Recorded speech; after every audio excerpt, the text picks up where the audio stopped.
Hi, this is RGK. Today I'll talk about a co-op platformer, Unruly Heroes.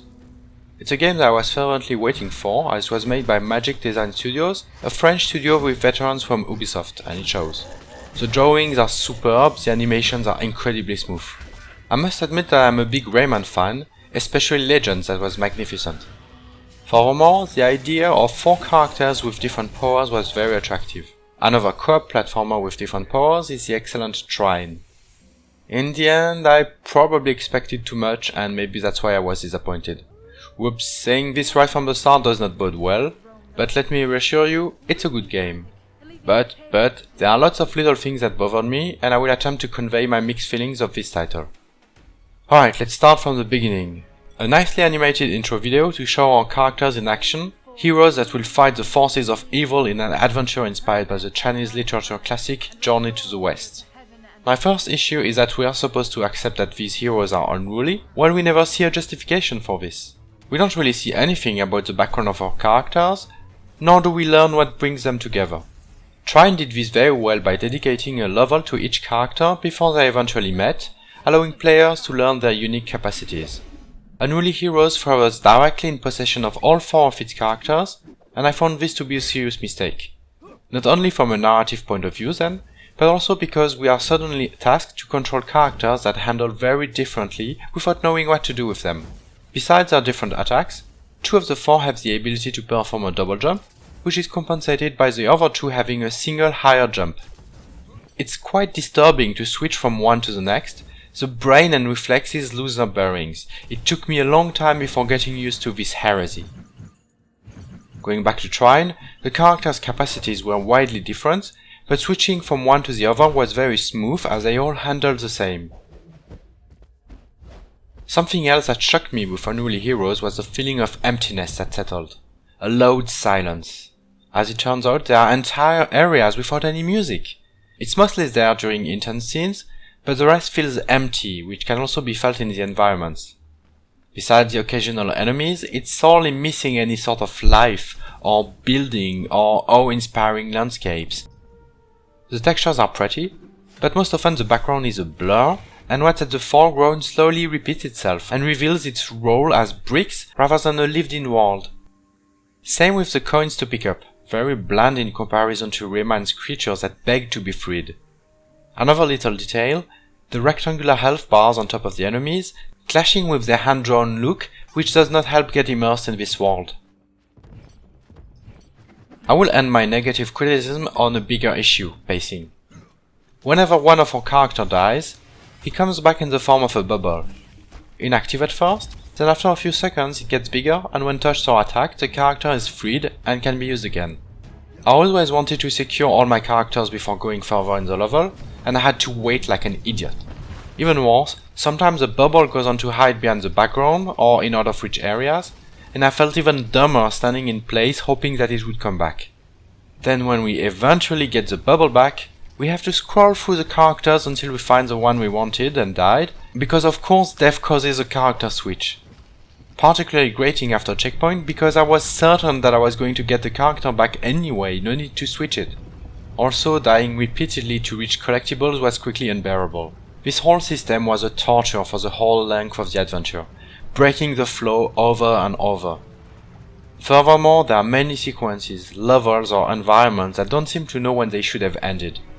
It sort of feels tiring and repetitive, completely at odds with the latest Rayman that was instantly extremely dynamic. Conversely, repetitive should have been the last word that came to mind when talking about Unruly Heroes. And from now on, let's turn towards nicer things to say. This game introduces new game mechanics very often.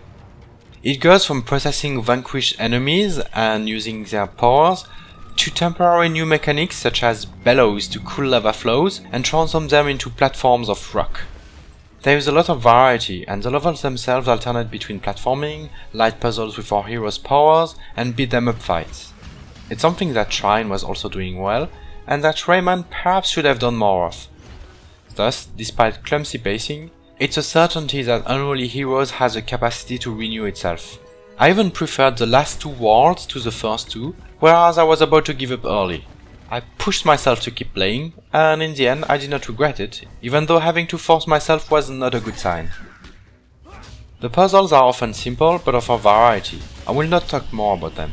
Moving on to combats. They are very intense, as our heroes all have a different panel of attacks, combinations between directional inputs and a heavy attack or light attack, and also the ability to dash.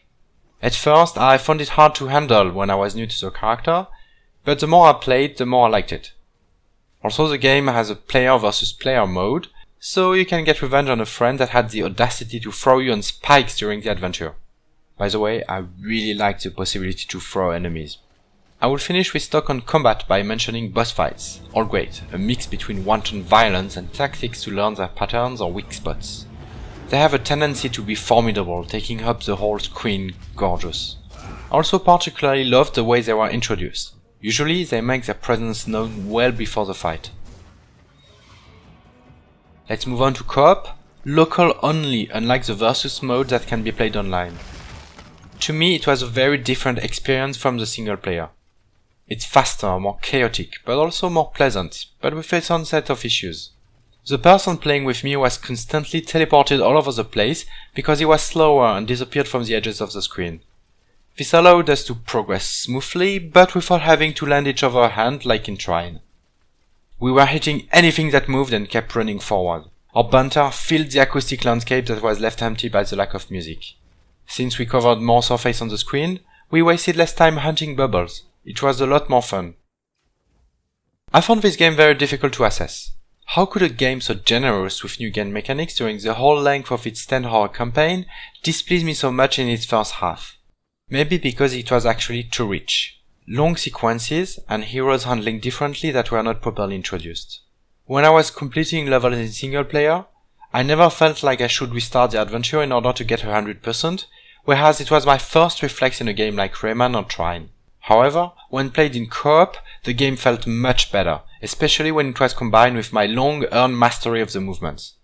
Also, I'm insisting on that, the last two worlds were a great experience. The lava flows to harden were interesting, and the rails combined with a range of shooting guns was unique and honestly pure fun to play. Here you are. To sum up my thoughts, this is a game that suffers pacing issues and its levels can feel devoid of life for a single player experience, even though the animations are superb. Game mechanics are rich and varied, which is good, but can be a problem when not introduced properly and our brain and hands struggle to keep up when switching between characters.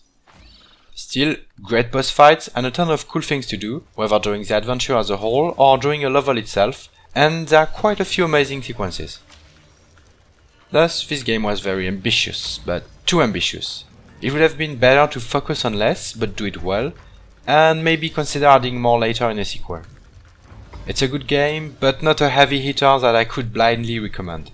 But if you are in here for the co-op, then yeah, I recommend it. It's easier to forgive the small issues, and it's more fun this way.